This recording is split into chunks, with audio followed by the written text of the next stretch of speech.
This video is brought to you by America First Insight. Help support the growing conservative movement by becoming a member today. And if you want to support this channel, you can also use the code REAL when becoming a member. Thank you and enjoy the video.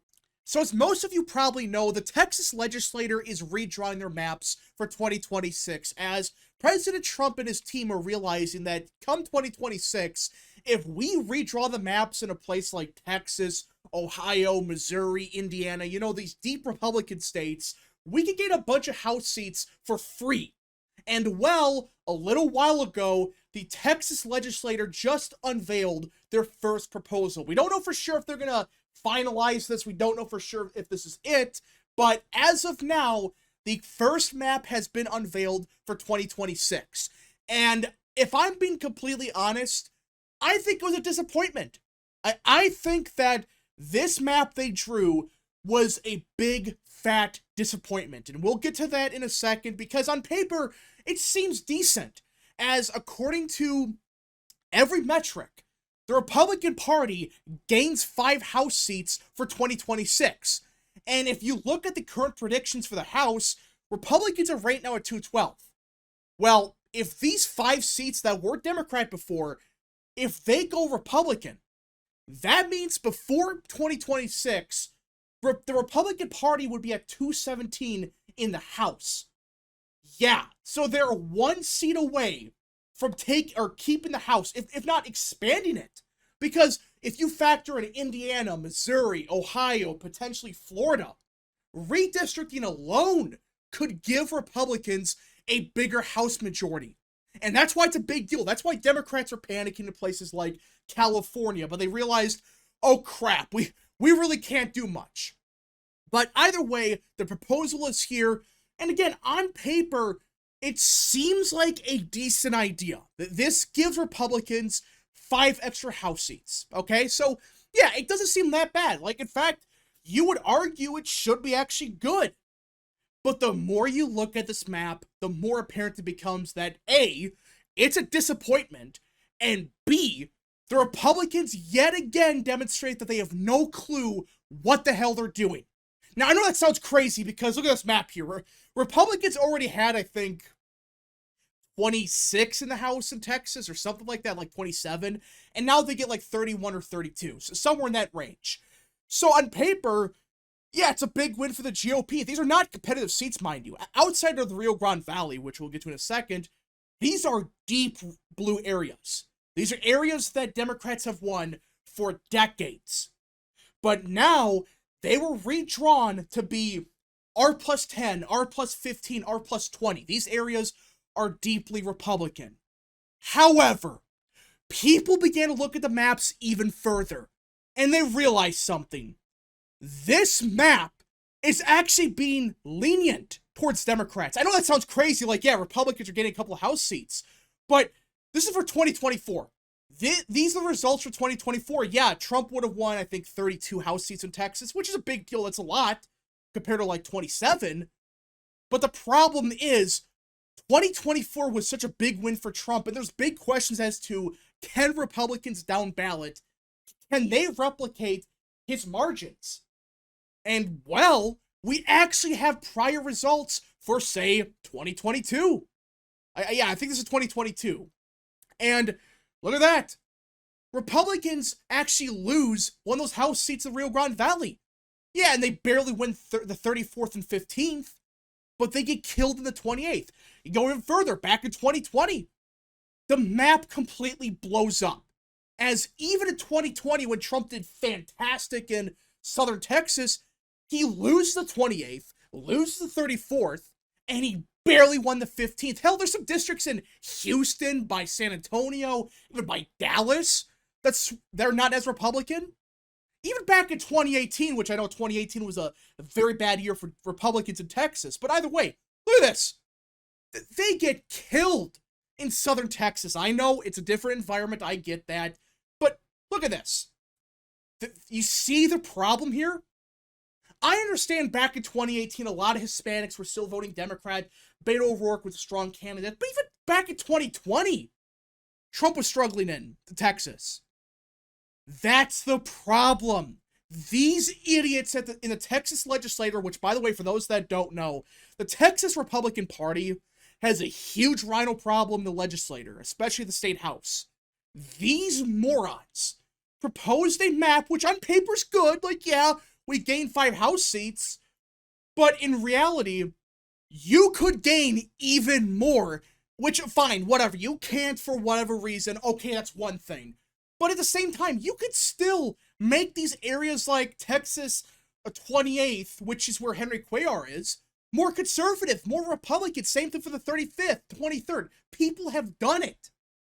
But for whatever reason, these morons thought, oh, if we just bank on Trump's results in 2024, we will never lose. You guys do understand that Trump outran Republicans everywhere, right? In 24? You do understand that. And a lot of these voters that voted for Trump in southern Texas, as of now, they're not voting Republican down ballot. Some of them are, but they're like 10 years behind. And that's the problem. They did not factor that in, or they're just so stupid, and they really think, oh, these voters in Texas 28th, they're going to vote Republican no matter what because the orange man. No. These voters, even in 2024, told you to go F yourself. We love Trump, but we don't give a shit about your shit candidates. That's what happened in Texas 28th. Henry Cuellar, who I know has a lot of scandals, but still, he wins that seat every single year for a reason. He's a fake bullshit moderate Democrat, but he's popular. They like him in Texas 28th. They're going to vote for him no matter what. And in fact, based on some estimates, they actually made this district better for Cuellar. There are some estimates going around saying if this was Cuellar's district back in 24, he would have done even better. So this ain't just an automatic 4-seat gain. More than likely, or I should say 5 seats. More than likely, you're going to gain, like, for sure 3, more than likely 4. It depends what happens in Texas 34th. But Texas 28th, that's not a guarantee. So you really are only gaining 4 seats when you should be gaining 5, 6, 7. It is stupid that this was a proposal by the GOP. They could have done way better. So many people have made maps where it's like 35-3 or whatever. It's something crazy, and every district is R+20. You can do that. It looks ugly. I'm not going to deny that. But still, there are ways to make this map even better. It's not a bad starting point. But this should not be the final map. You can do even better. Make this map even more Republican, because you know what Democrats could do in California? Even though they legally can't, I don't think there's enough time. They're going to ram through an illegal map before 2026. They're going to try to do it. They're going to try to call a bullshit special election where they say, oh, the Texas Republicans are a threat to democracy. They're trying to rig everything. We have to put aside our quote-unquote independent commission to save democracy. That's the crap they're pushing right now. They're going to bank on a special election, a referendum that's illegal, to try to get it through. Meanwhile, Republicans in Texas, where they can pass this any time, they're just playing stupid.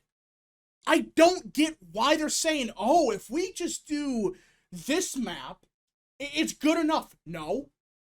You could be going all out. But no, you decided to start the shitfest, and yeah, you're going to gain 4 or 5 House seats, maybe. But look at the prior results. There's a chance that this map could blow up in their face. That's the problem. They are banking on Trump's margin in 2024 holding forever, which is possible. I'm not denying that. But you could do so much better. I don't get this.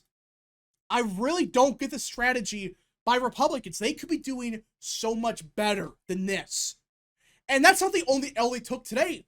I mean, this is bad enough. Like, seriously, you might F up redistricting when Democrats have virtually no power on this. They can't do anything about it, basically. They may try, but legally speaking, they really can't.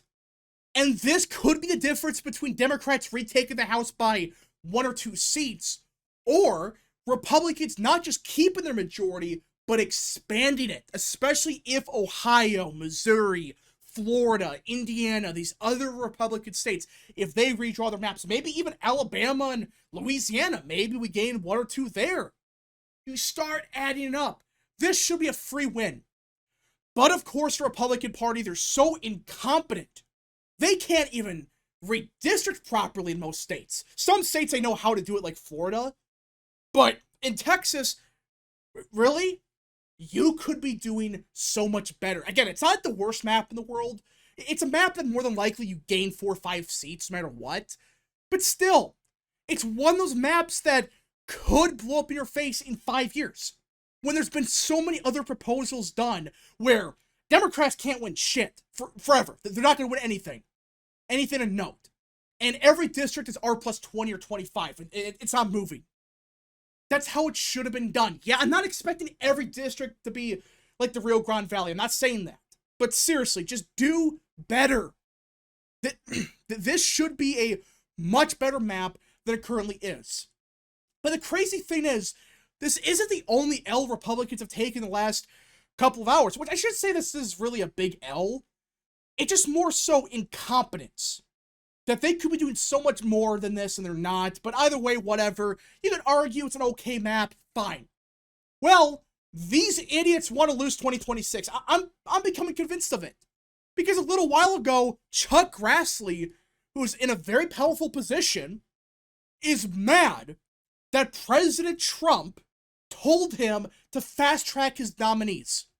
Because for those that don't know, the Democrats have a loophole where they could stop a bunch of his nominees from getting done right away. And Trump asked him, hey, get rid of this loophole. It's been around forever. And he said, oh, I was offended by what the president said. And I can't believe that he would use personal insults, which he really didn't. And basically, Chuck Grassley, who's a top Republican senator, he's very old, like 95 now, he is saying, screw you. Even though you have a mandate, even though no one gives a shit what Democrats think anymore, I'm going to let them screw over your nominees because of precedent. Are you serious right now? This is why a bunch of people don't like the Republican Party. And that's why I'm warning people. This map on paper may seem good. Like, okay, R plus 20 districts everywhere, fine.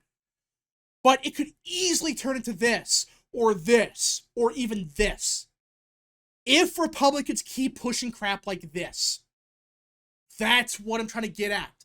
The average Trump voter in like the Rio Grande Valley, they don't like the Republican Party for this reason. They're spineless. They're pathetic.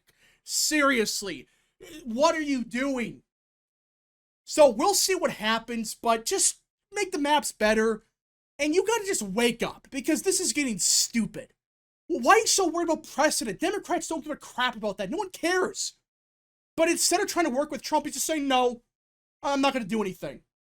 And you wonder why, despite the fact that Democrats have a 25% favorability rating, no one likes them, they're getting killed in fundraising, despite all of that, Republicans are not the clear frontrunners for 26 because of crap like this.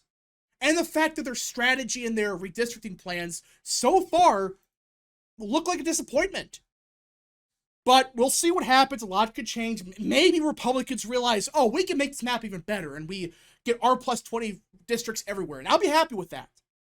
But anyways, folks, thank you so much for watching. If you guys did enjoy, smash the like button down below. Subscribe, share with your friends. And of course, join the channel today.